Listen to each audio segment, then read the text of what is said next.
Selamat malam Bapak Ibu Saudara yang terkasih di dalam Tuhan Yesus. Puji syukur pada malam hari ini kita boleh kembali berkumpul di dalam persekutuan doa keluarga.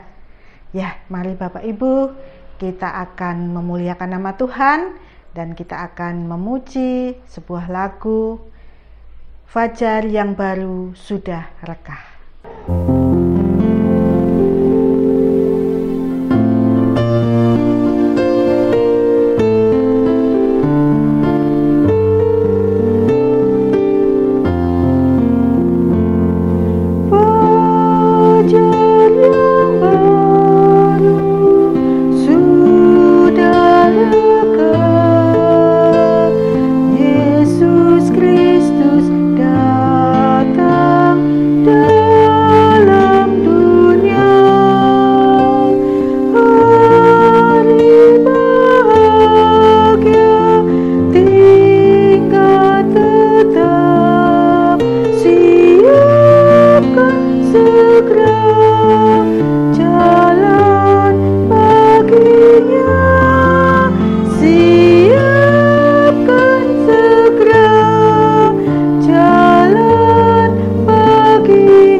Bapak Ibu Saudara, mari kita mohon pimpinan Tuhan dengan berdoa.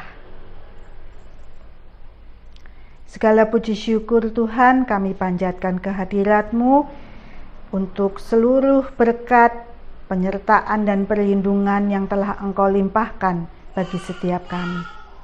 Demikian juga pada malam hari ini Tuhan, kami bersyukur kami masih Engkau beri waktu dan kesempatan untuk bersama-sama bersekutu. Biarlah Tuhan, kami semua di sini boleh Engkau urapi dengan kuasa Roh Kudus-Mu, sehingga kami boleh dimampukan untuk bersama-sama memuliakan nama Tuhan dan menerima berkat firman Tuhan. Inilah setiap kami Tuhan, kami mau serahkan, dan juga kami mau serahkan waktu kami dari awal hingga akhir hanya di dalam pimpinan-Mu. Di dalam nama-Mu Tuhan Yesus Kristus kami berdoa. Amin. Bapak Ibu Saudara, sebelum kita disapa, diingatkan dan dikuatkan melalui firman Tuhan, mari kita bersama-sama menyiapkan hati dan jiwa kita untuk menerima berkat Tuhan dengan menyanyikan lagu Tuhan penuhkanku dengan firman-Mu.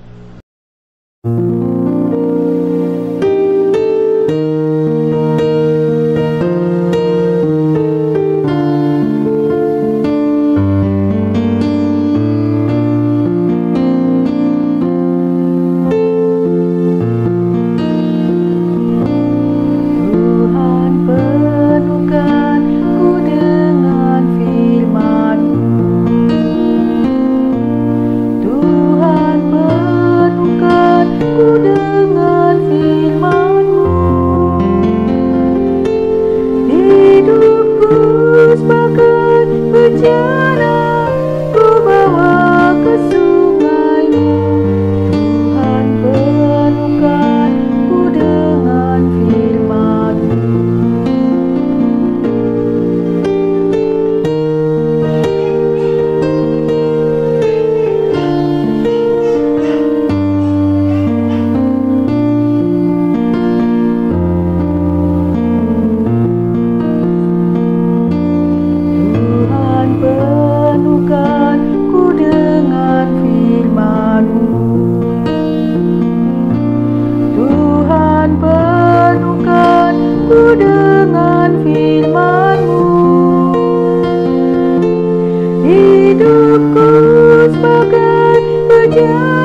Bapak Ibu, sekarang tiba waktunya kita akan mendengarkan dan merenungkan firman Tuhan yang akan disampaikan oleh Penatua Amos. Haleluya, haleluya. Puji Tuhan, saudara-saudara. Malam hari ini saya sangat bersukacita bisa bertemu dengan saudara-saudara walaupun lewat layar kaca. Saudara, hari ini, bahkan hari-hari ini ke depan, kita sebagai anak-anak Tuhan tentu akan merasakan betapa makin sukacitanya kita, makin gembiranya kita, hati kita akan meluap dengan sukacita. Karena apa? Karena hari ini kita sudah berada dalam masa Advent yang ketiga.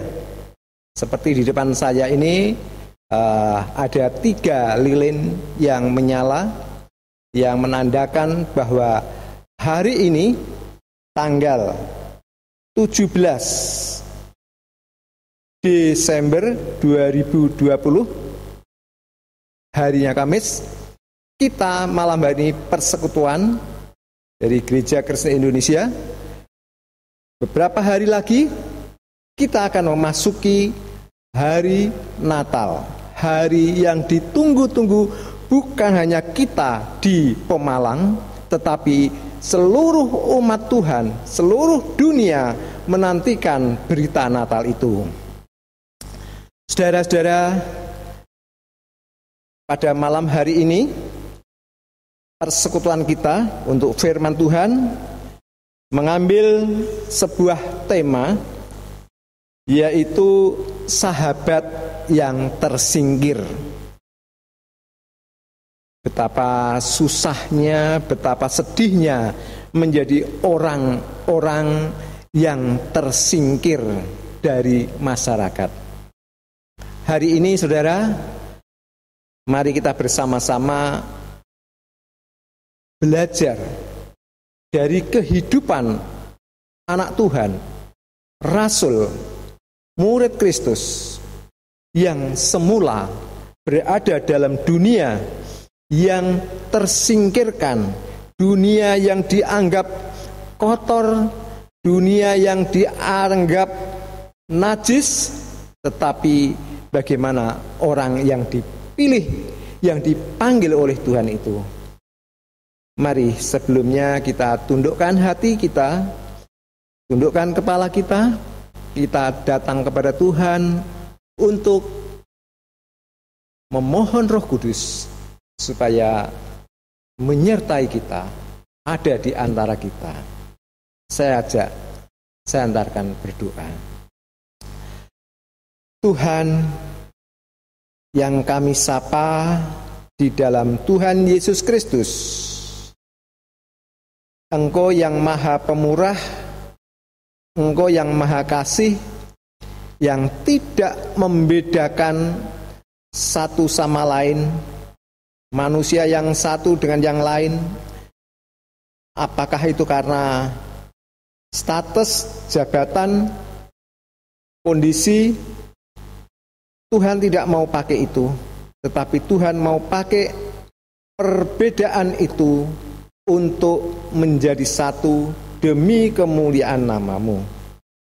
Tuhan Yesus, pada saat ini kami hendak bersama-sama belajar akan firman-Mu. Tolonglah kami. Kami undang ya Roh Kudus, mari Engkau hadir. Penuhilah sukacita kami. Penuhilah sukacita tiap-tiap anak Tuhan yang ada malam hari ini ikut persekutuan. Kami undang ya Roh Kudus, biarlah Engkau yang mempersatukan, yang menyambungkan pikiran, perkataan kami, sehingga bisa dimengerti, bisa menguatkan, menghibur bagi yang mendengarkan. Terlalu terbatas kemampuan kami ya Tuhan. Kiranya Tuhan berikan kekuatan dan kemampuan bagi kami. Di dalam nama Tuhan Yesus Kristus, kami berdoa dan mengucap syukur. Amin. Ya, Bapak Ibu, saudara-saudara, adik-adik, mari silahkan duduk dengan baik. Mari kita akan bersama-sama memahami sebuah peristiwa yang dicatat di dalam kitab kehidupan, kitab suci, kitab yang paling sempurna, yang tidak mengenal dosa, tetapi kitab yang penuh dengan kasih, kitab yang memberikan bukan hanya janji keselamatan, tetapi memenuhi keselamatan bagi seluruh umat manusia. Nah, mari kita akan bersama-sama membaca dan merenungkannya dalam sebuah perikop Matius pasal 9 ayat yang ke-9 sampai dengan ayat yang ke-13. Demikian. Matius, pemungut cukai, mengikut Yesus. Setelah Yesus pergi dari situ, ia melihat seorang yang bernama Matius duduk di rumah cukai. Lalu ia berkata kepadanya, "Ikutlah aku." Maka berdirilah Matius, lalu mengikut dia, yaitu mengikut Tuhan Yesus. Kemudian ketika Yesus makan di rumah Matius, datanglah banyak pemungut cukai dan orang berdosa dan makan bersama-sama dengan dia dan murid-muridnya. Pada waktu orang Farisi melihat hal itu, berkatalah mereka kepada murid-murid Yesus, "Mengapa gurumu makan bersama-sama dengan pemungut cukai dan orang berdosa?" Yesus mendengarnya dan berkata, "Bukan orang sehat yang memerlukan tabib, tetapi orang sakit. Jadi pergilah dan pelajarilah arti firman ini. Yang ku kehendaki ialah belas kasihan dan bukan persembahan. Karena aku datang bukan untuk memanggil orang benar, melainkan orang berdosa." Nah, yang berbahagia adalah kita yang mendengarkan firman Tuhan, dan jauh melebihi kebahagiaannya adalah orang-orang yang melakukan di dalam hidupnya. Amin. Bapak, Ibu, saudara-saudara, adik-adik semuanya, dalam perikop yang kita baca, yang ditulis di dalam Injil Matius ini tadi, kita mendapati sebuah kisah sejati, kisah nyata, bagaimana Tuhan Yesus, orang yang suci, orang yang penuh dengan kasih, orang yang penuh dengan pengampunan, mendatangi Matius. Matius ini adalah pemungut cukai. Pemungut cukai adalah orang yang biasa pekerjaannya adalah menarik pajak. Dalam peristiwa ini, Tuhan Yesus mengajak Matius, "Hai Matius, ikutlah aku." Dalam perikop ini kita melihat ada dua kelompok, yaitu kelompok Matius yang kita lihat sebagai pemungut cukai, di mana pemungut cukai ini adalah orang yang diangkat oleh pemerintah Romawi untuk menarik pajak kepada bangsa Israel, ya, termasuk di dalamnya adalah orang-orang Yahudi. Pemungut cukai ini mendapat fasilitas yang luar biasa, yang sangat menggiurkan, dengan gaji yang tinggi, dengan bonus yang tinggi, mendapatkan perlindungan dari pemerintah Romawi.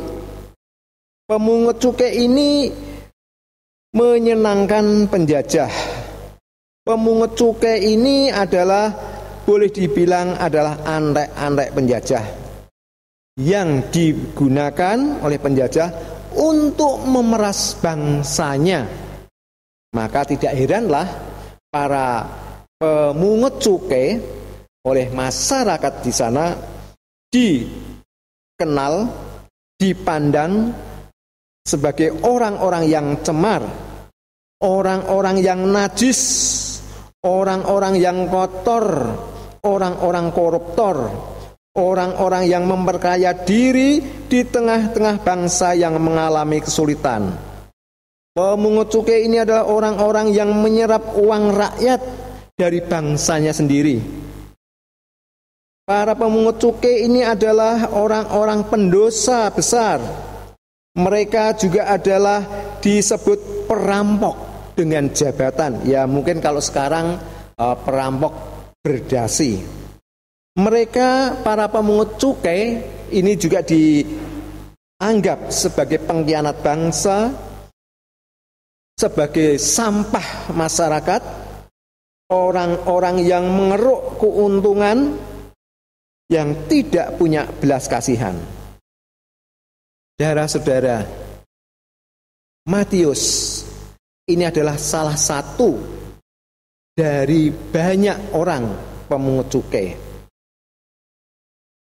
Matius ini rupanya sedang berada di kantor di Kapernaum, di dekat pelabuhan begitu, karena kantor bea cukai biasanya ditempatkan di pelabuhan. Nah, Tuhan Yesus pada saat itu berada di Kapernaum.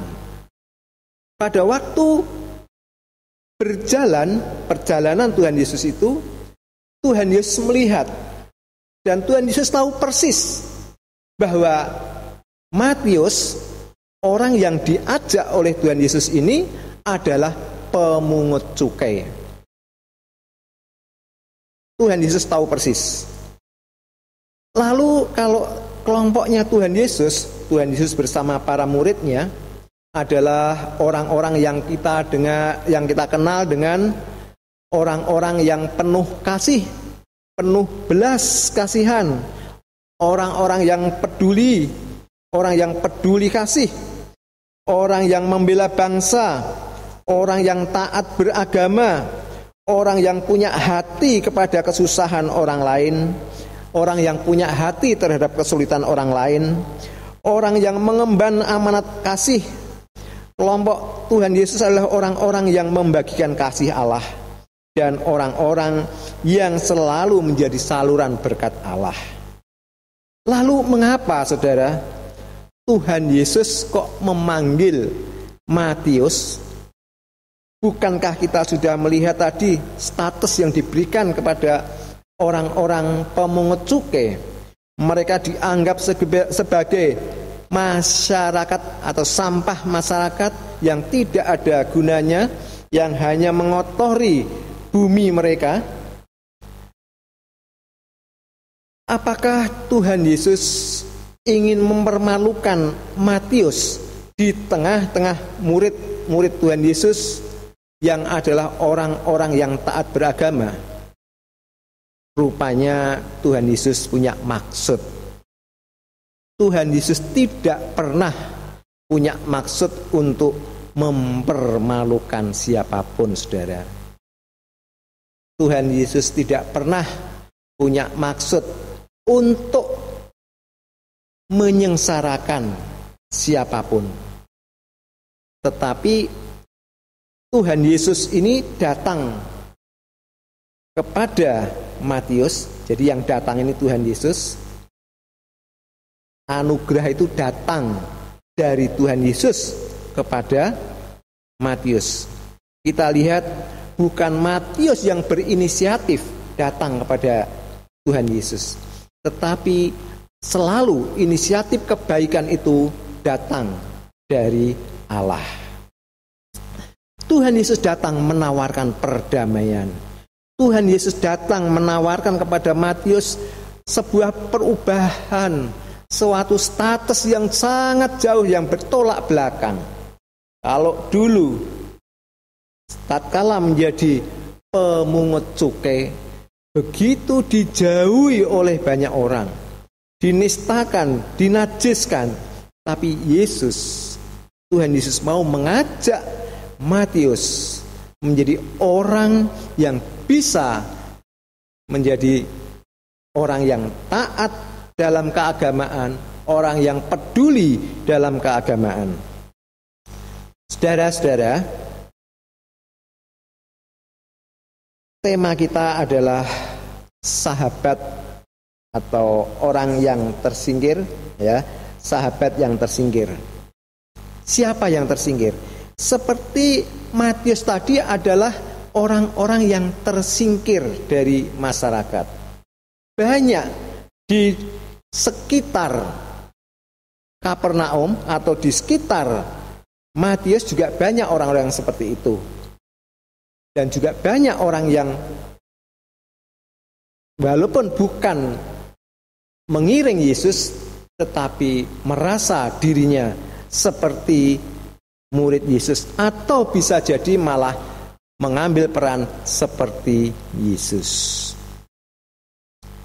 Saudara-saudara yang dikasihi oleh Tuhan Yesus, di dunia ini ada dua panggilan.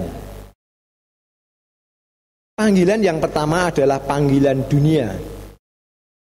Mari, ikutlah aku. Aku tidak memberikan kepuasan kepadamu. Aku tidak memberikan glamornya dunia ini. Aku tidak memberikan tawaran, tidak memberikan kesenangan dunia ini. Panggilan yang seperti inilah yang sering membuat orang jatuh, terpleset, dan masuk dalam kubangan dosa yang sangat dalam. Matius rupanya mendengarkan panggilan yang kedua. Panggilan yang kedua adalah panggilan dari Tuhan Yesus. Mari, ikutlah aku. Ya, bersyukur memang kita melihat Matius sudah pernah mengalami bagaimana bergelimangannya harta, bagaimana banyaknya uangnya. Karena menjadi pemungut cukai, pemungut pajak, saudara, itu banyak sekali keuntungannya. Ada prosentase upah pungutnya, ada bonusnya, ada targetnya. Padahal selebihnya dari target itu bisa masuk menjadi uang pribadinya. Ya, jangan heran kalau di sekitar kita, saya pernah mengalaminya sendiri, saudara, pajak bumi bangunan, ya, beberapa tahun sudah saya bayar, tetapi tidak masuk di bank. Tatkala saya membutuhkan surat tanda lunas dari bank, ternyata beberapa tahun rumah itu belum dibayarkan dari si penarik pajak. Saya lacak ke kelurahan, saya lacak ya ke tempat yang lain, ternyata memang belum dibayarkan. Tapi tidak ada sanksi bagi yang menarik ini karena targetnya sudah terpenuhi. Jadi rata-rata penarik pajak adalah orang-orang yang kaya. Nah, Matius ini orang yang sudah kaya raya, tetapi dia kali ini mendapatkan panggilan dengan resiko yang sangat tinggi, dipanggil oleh Tuhan Yesus. Matius, ikutlah aku. Untuk menjawab menjadi ikut ini banyak sekali yang menjadi pertimbangan. Dia akan kehilangan pekerjaan dengan gaji fasilitas yang sangat lengkap. Begitu dia meninggalkan jabatannya itu, sudah banyak orang antri, ya. Dia mungkin akan tidak lama lagi akan habis hartanya karena tidak bekerja lagi mungkin. Sekarang dia hanya ikut Tuhan Yesus, ya, jalan ke sana kemari, ya, memberitakan keselamatan, yang tidak pernah mendapatkan gaji, tidak mendapatkan bonus secara dunia ini. Matius mendapatkan panggilan Yesus, ikutlah aku. Apa yang menjadi rahasia? Apa kira-kira pemahaman daripada Matius? Dia kok begitu mudah menjawab ikut, mengambil keputusan untuk ikut Tuhan Yesus, meninggalkan pekerjaan lamanya. Kapernaum adalah kota yang termasuk sering dikunjungi oleh Tuhan Yesus. Banyak masyarakat sudah melihat dan mendengar ajaran dan mukjizat yang dilakukan oleh Tuhan Yesus. Tentu Matius pun sudah sering mendengar keajaiban-keajaiban, kuasa-kuasa yang dimiliki oleh Tuhan Yesus. Bukan hanya kuasa di dunia ini, tapi Tuhan Yesus juga berkuasa atas alam setelah ini. Tuhan Yesus datang ke dunia ini adalah untuk menebus orang yang berdosa. Saudara-saudara, dalam masa pandemi COVID-19 tahun 2020, 1919, ya, kita menemukan istilah OTG, orang tanpa gejala, yaitu orang-orang yang sakit terkena virus COVID-19 tanpa mengalami gejala-gejala sesak napas, ya, sulit bernapas, tidak kehilangan bau, penciuman, lidah juga tidak mati rasa, tetapi tiba-tiba dia harus menghembuskan nafas terakhir. Orang OTG tidak menampakkan gejala bahwa dia sakit, tapi tiba-tiba dia harus menghembuskan nafas terakhir. Saudara, mungkin kita ini adalah orang-orang yang OTG, orang-orang yang tanpa gejala, yang tidak menunjukkan sakit penyakitnya, tetapi tiba-tiba kita, kekristenan kita, iman kita habis karena kesombongan kita, karena kita merasa bahwa kita orang benar, kita sudah ikut Tuhan Yesus, kita merasa sudah disucikan, kita merasa sudah ditebus dosa kita, kemudian kita tidak peduli lagi, tidak punya kepedulian lagi. Oleh sebab itu, saudara, mari kita belajar untuk lebih peka diri, peka terhadap lingkungan kita. Karena di sekitar kita banyak orang-orang yang masih merasakan kesulitan hidup.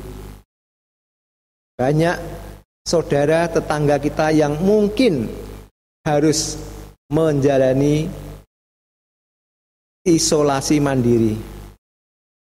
Mari kita tunjukkan kepedulian kita selaku anak-anak Tuhan untuk peduli kepada mereka dengan cara kita sebagai anak-anak Tuhan. Saudara-saudara, berita gembira hari ini yaitu firman Tuhan yang kita baca dengan jelas menyatakan apa tujuan Yesus datang. Tujuan Tuhan Yesus datang adalah merengkuh orang berdosa, orang lemah, dan orang yang terpinggirkan. Kata Tuhan Yesus, "Aku datang bukan untuk memanggil orang benar, melainkan orang berdosa." Itulah yang Tuhan Yesus lakukan dalam karyanya di dunia ini. Digambarkan dalam cerita Alkitab, Tuhan Yesus makan bersama dengan pemungut cukai dan orang berdosa. Makan bersama adalah tindakan persahabatan. Adakah yang mau makan bersama dengan pemungut cukai dan orang berdosa. Pemungut cukai dianggap sebagai pengkhianat karena bekerja untuk menjajah. Karena mereka bukan hanya ikut menjajah, tapi juga bekerja untuk penjajah. Mereka adalah orang-orang yang disingkirkan dari kehidupan masyarakat dan agama. Namun berita sungguh indah kita dengar hari ini. Yesus datang untuk orang yang sakit. Ia datang bukan untuk orang sehat. Ia datang untuk memberi hidup dan pengharapan bagi orang-orang sakit. Sebagai pengikut Tuhan, kita perlu belajar mengikuti apa yang Tuhan Yesus lakukan. Kita belajar memberikan perhatian kepada orang-orang yang terpinggirkan. Natal adalah peristiwa yang mengingatkan kita untuk membuka diri juga bagi mereka yang tersingkirkan.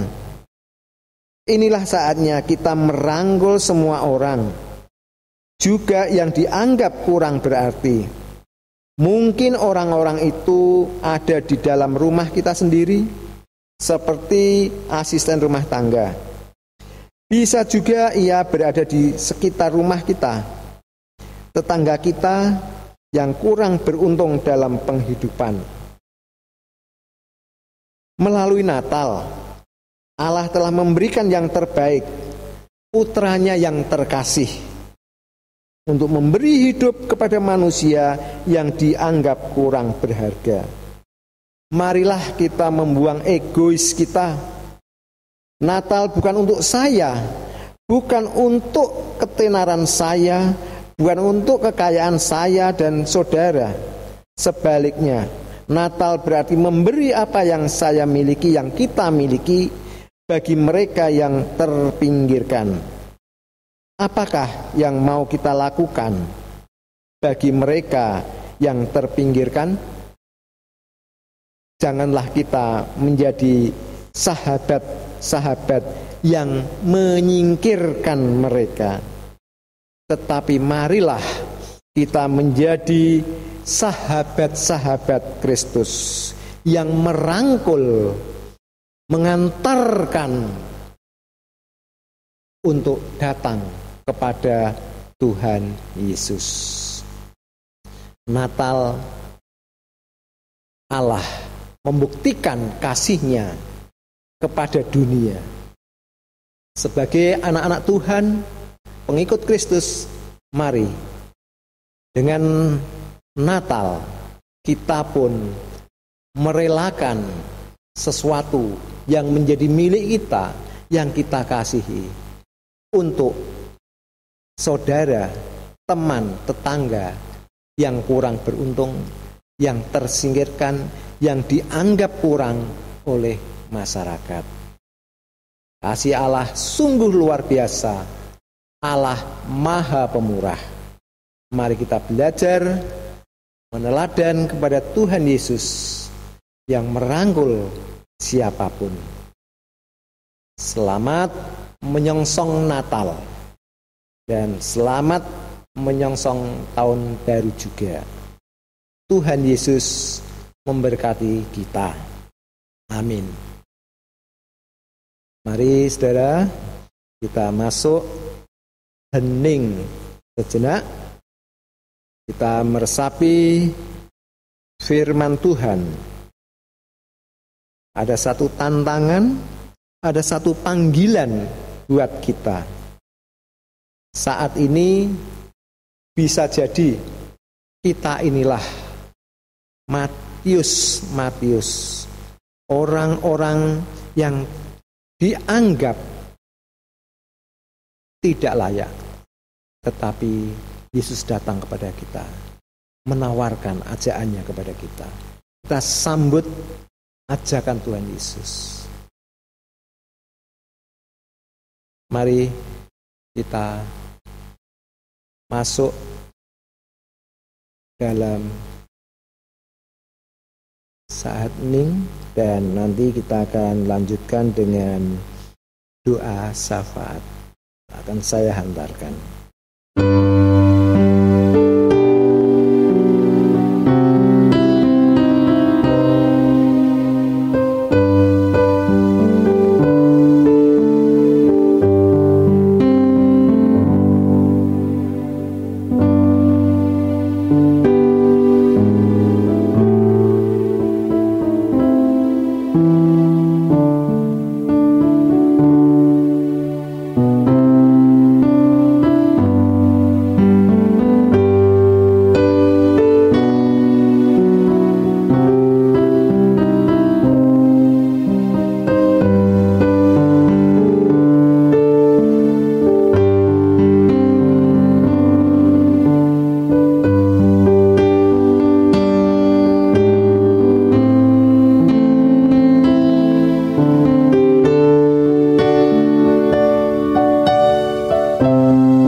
Terima kasih ya Allah, karena kemurahan-Mu Engkau mengirimkan putra-Mu yang tunggal, yaitu Tuhan Yesus Kristus, untuk menebus dosa kami, dosa saya, dosa saudara-saudara saya, dosa semua orang yang mau menerima penebusan-Mu.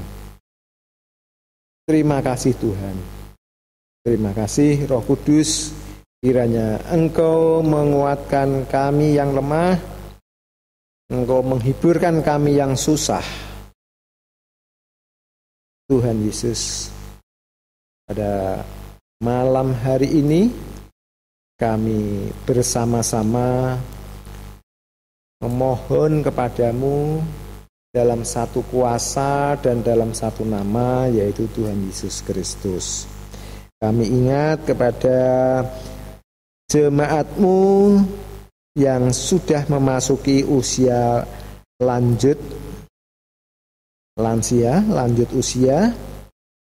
Tuhan, secara manusiawi kami tahu bahwa dalam usia yang sudah lanjut ini tubuh begitu rentan, mudah terkena penyakit. Oleh sebab itu ya Tuhan, biarlah kuasa-Mu, darah-Mu melindungi anak-anak Tuhan, kaum lansia di gereja ini. Tuhan berkati keluarga-keluarga jemaat Tuhan yang sudah lansia. Engkau jagai, Engkau berikan kekuatan, Engkau jauhkan dari segala sakit penyakit. Engkau berikan panjang umur, Engkau berikan kemudahan dalam menggapai sesuatu. Terima kasih ya Tuhan. Kami juga berdoa untuk bangsa dan negara kami yang akhir-akhir ini ada beberapa bencana di tanah air kami, juga secara politik ada ancaman bagi sebagian sekelompok bangsa Indonesia. Mari Tuhan, Engkau pakai Bapak Presiden, Bapak Menteri, semua aparat yang telah Tuhan beri jabatan, Tuhan berikan kepercayaan untuk bisa melaksanakan amanatnya, menjaga keutuhan negeri ini, menjaga keselamatan tiap-tiap anak bangsa ini. Tuhan Yesus, kami berdoa untuk segenap jemaat-Mu, baik yang dewasa, yang muda, yang remaja, yang anak-anak. Tuhan berkati Tuhan, satu persatu yang ada di layar kaca ini, yang ikut mendengarkan. Tuhan berkati usahanya, Tuhan berikan keberhasilan. Yang sakit Tuhan sembuhkan, Tuhan angkat segala penyakitnya, Tuhan gantikan dengan kesembuhan. Berkati Tuhan, dari ujung barat sampai ujung timur, dari ujung utara sampai selatan, setiap jemaat-Mu berkatilah. Jangan izinkan jemaat-Mu menahan kelaparan sehingga mempermalukan nama-Mu. Namun biarlah Engkau kenyangkan tiap-tiap anak-Mu, boleh menjadi kesaksian untuk kemuliaan nama Tuhan.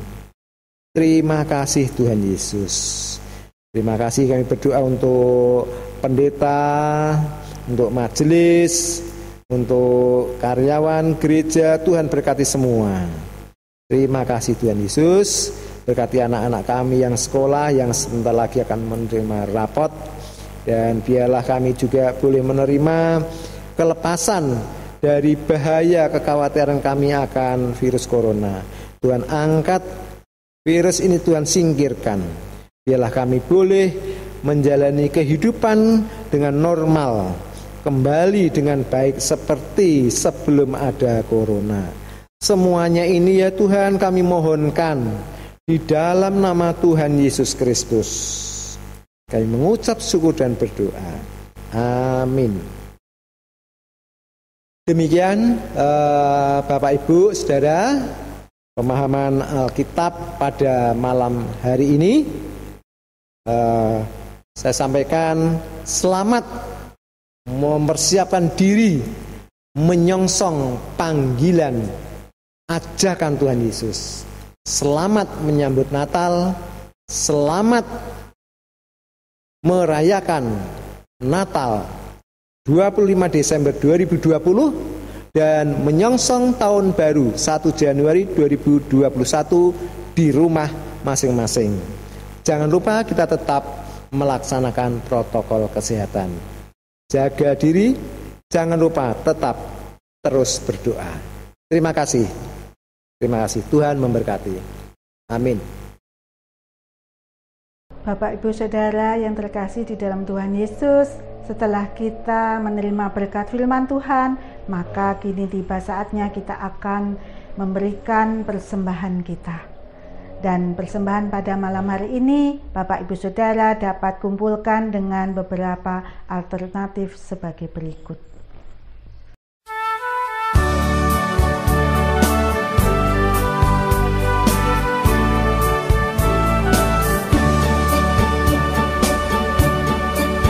Dengan gembira bersama melangkah, kita semua menghadap Tuhan, bertepuk tangan nyanyi sukaria, sebab besar kasih setia-Nya. Angkatlah hati jiwa. Ya, kita akan mengiringi persembahan kita dengan lagu Sudahkah yang terbaik ku berikan.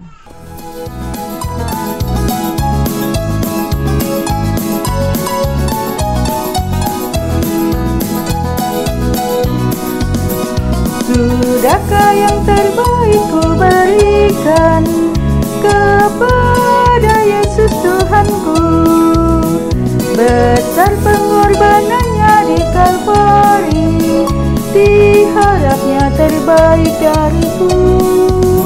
Berapa yang terhilang telah ku cari, dan ku lepaskan yang terbelenggu.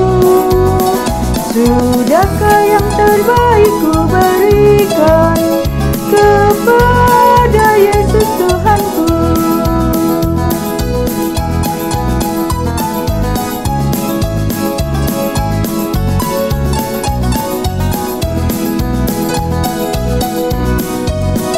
Begitu banyak waktu yang terluang, sedikit ku beri baginya, sebab kurang kasihku pada Yesus, mungkinkah hancur pula hatinya.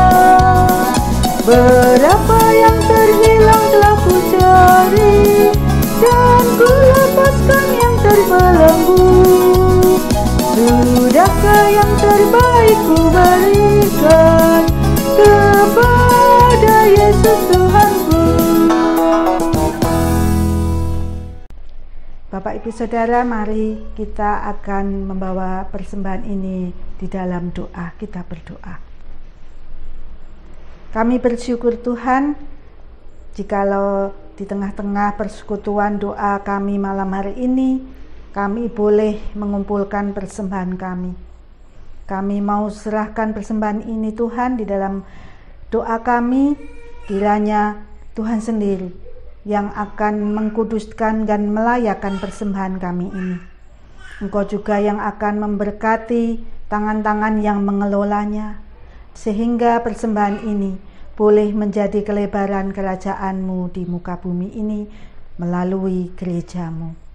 Tuhan, kami juga memohon, biarlah Tuhan sendiri juga memampukan setiap kami untuk terus memberikan persembahan yang terbaik di dalam kehidupan kami. Tuhan, kami juga mengucap syukur karena kami boleh menerima berkat firman-Mu, dan biarlah kami boleh melakukan firman-Mu di dalam kehidupan kami. Biarlah kehidupan kami senantiasa menjadi lebih baik dari hari ke hari. Kami bersyukur Tuhan untuk persekutuan doa malam hari ini. Untuk itu Tuhan, kami mau serahkan kehidupan kami selanjutnya. Biarlah Tuhan sendiri yang akan menuntun, menjaga dan memberkati kami. Di dalam nama-Mu Tuhan Yesus Kristus, kami bersyukur dan berdoa. Amin. Bapak Ibu Saudara, kita akan menutup persekutuan doa malam hari ini dengan sebuah lagu, Mengasihi Lebih Sungguh.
Ya, kebersamaan kita malam hari ini, ya, persekutuan doa kita telah selesai.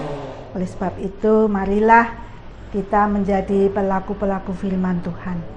Kita berjumpa pada persekutuan minggu depan. Shalom.